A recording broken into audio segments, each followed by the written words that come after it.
welcome back to my channel. This is Dom, and a new sort of occasional series that I'm going to be doing, more for the historical buffs rather than the wargamers. So a little while ago I picked this book up when I was in Shropshire. I go to Shropshire an awful lot, stay in Ludlow, which is a wonderful place if you ever get to go there. And this book I picked up was Castles of the Marches.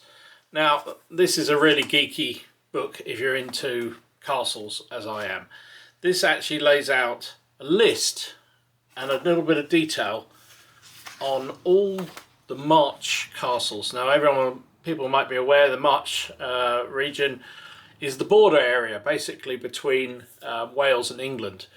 It was ruled by the Marcher Lords. They were assigned initially by William Conqueror when he invaded Britain, and he decided that the Welsh were going to be too much trouble to deal with, so he gave huge swathes of the border area to these Marcher Lords who were like little kings in their own rights, had the right to build castles and basically carry out whatever justice they felt necessary in the border regions to keep the dastardly Welsh out.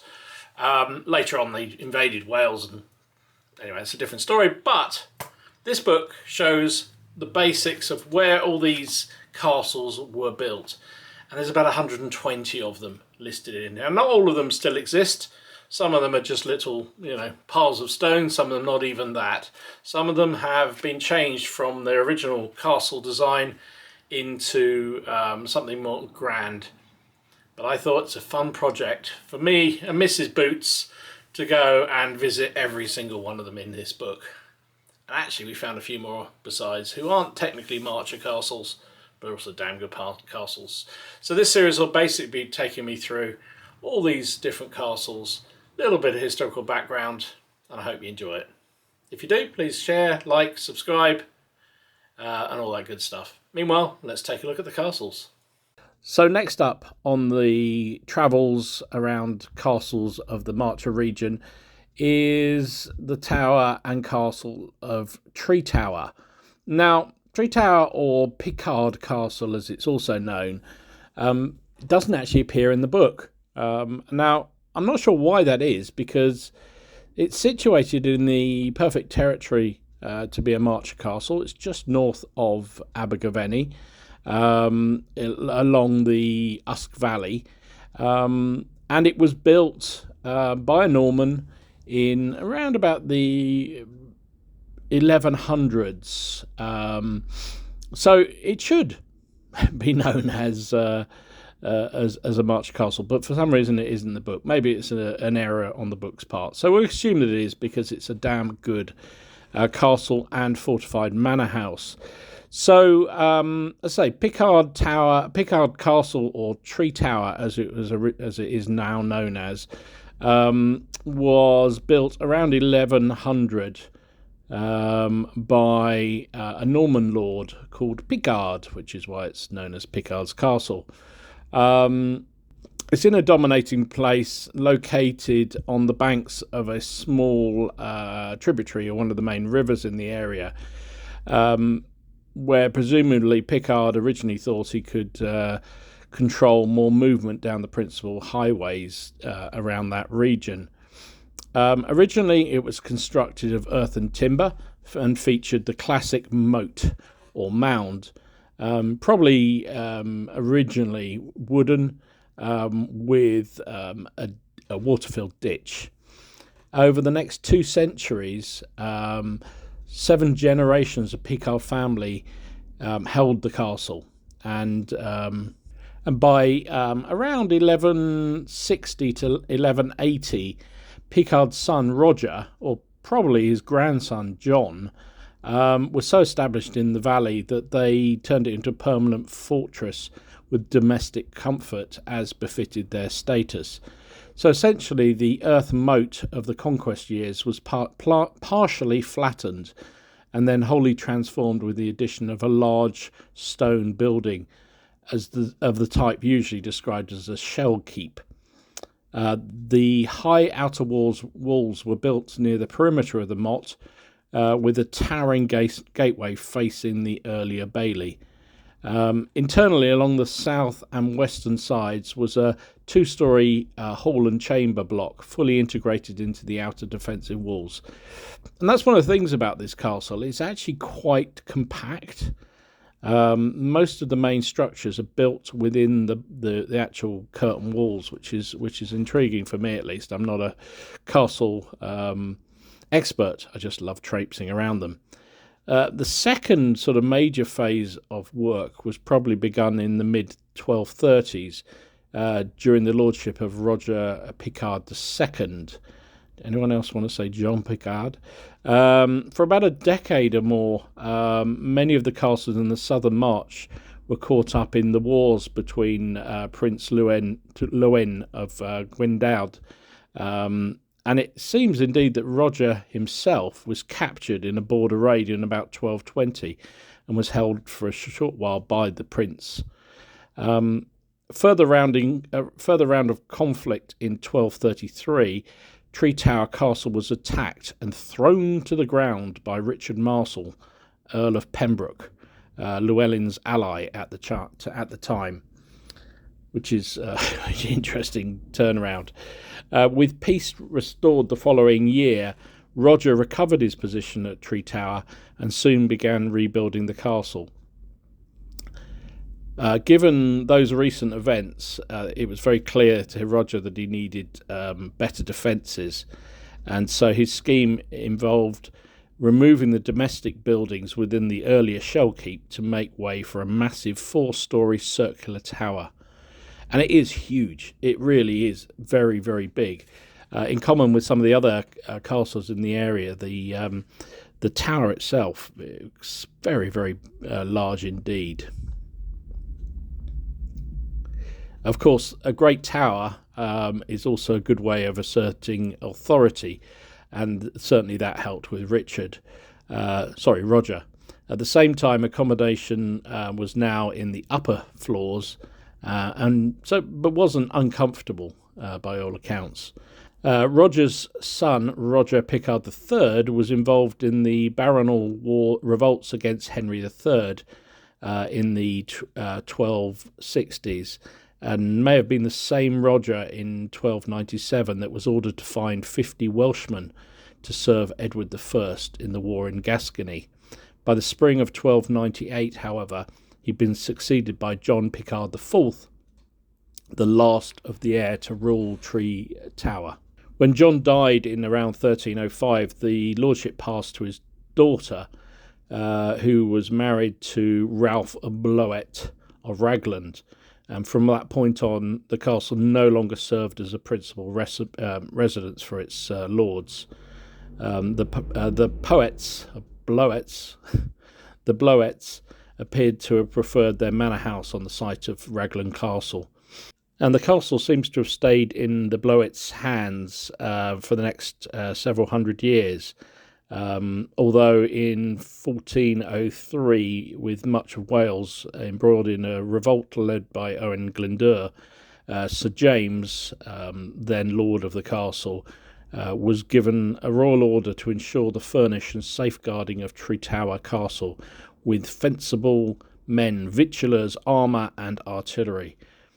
However, there's no indication that the castle was attacked. However, following Sir James's death, the Elizabeth, Lady of Raglan, married William Up Thomas, and although just a fifth son of a minor Welsh gentry family, William distinguished himself at the Battle of Agincourt in 1415 and gradually advanced his position in South Wales. He was knighted in 1426 and went on to make the outright and expensive purchase of Tretower and Raglan castles from the Berkeleys. The families continued to live in and around the two castles of Tretower and Raglan until around about 1470s, when it appears William, the family heir, took the surname of Herbert. He was a successful soldier and administrator, and wasn't short of ambition. He amassed a spectacular fortune and used this to transform Raglan into a veritable palace fortress. In particular, his career advanced through his staunch and timely support for the Yorkist side during the bitter War of the Roses. His loyalty to the young Yorkist king, Edward IV, was soon richly rewarded. In 1461, he became the first fully blooded Welshman to enter the ranks of the English peerage as Baron Herbert of Raglan, and thereafter Lord Herbert gradually became Edward's principal official across the whole of South Wales. In a final crowning honour in 1468, he was made Earl of Pembroke. The biggest changes at Tretower seem to come around 1450. Roger, Herbert's half-brother, was a lifelong friend and joined him in his support of the Yorkist cause. For example, Roger and a number of other of the family were with Herbert at the head of an army that seized the castles of Carmarthen and Abergavenny, then held by Lancastrian forces, and 5 years later they both played major roles in the Yorkist success at the Battle of Mortimer's Cross. Exactly what the relationship was in terms of the granting of Tretower isn't entirely clear, but Roger effectively took it over in around 1450 and immediately began to sort of draw up plans to change the setup. He began what became Tretower Court, which is a phenomenal sort of fortified manor house almost that's situated right in the lee of the castle. I think that was the bit that Elaine liked the most when we went round this place. It was absolutely amazing. As Roger's fame and fortune continued to increase, hospitality at Tretower became a magnet for poets who sang his praises during banquets in the Great Hall. He himself became entrusted with several royal offices in South Wales, and socially too, he grew. His sort of position in society grew following his knighthood in 1465 and his second marriage to the daughter of an English peer, who he called his treasure, Tall Margaret.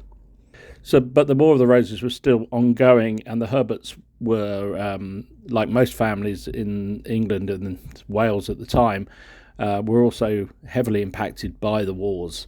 Indeed, Roger's full brother Thomas was slaughtered at Edgecote. William Herbert was executed after that battle, and 2 years later, in 1471, Sir Roger himself was captured at Chepstow by Jasper Tudor and summarily executed. So Tretower Court then passed to Roger's eldest son, born in 1493. He was another die-hard Yorkist supporter and was eventually knighted by Richard III. However, the king's death at Bosworth Field in 1485 was obviously a huge blow to the Vaughan family as a whole, and the aftermath and the accession of Henry Tudor as king. Sir Thomas rebelled against the new order and attacked Brecon, Hay and even Tretower Castle, burning deeds and other documents. In 1485, however, he was pardoned and allowed to return home. And the house seems to have stayed in the Vaughan family right up until around about the 1700s, when they abandoned Tretower as their residential seat, and the tenancy was offered to a local farming man, Thomas William Parry. In 1786, his son, William Parry Sr., bought the court along with the other property from Charles Vaughan, and it stayed within the Perry family for a number of years. At that stage, a number of the buildings in the court were used for storage and other farm purposes, so in all intents and purposes it became a posh farm. In 1855, the Perrys retired from Tretower, and at first they let the court to a tenant, but finally decided to sell it at the end of the century.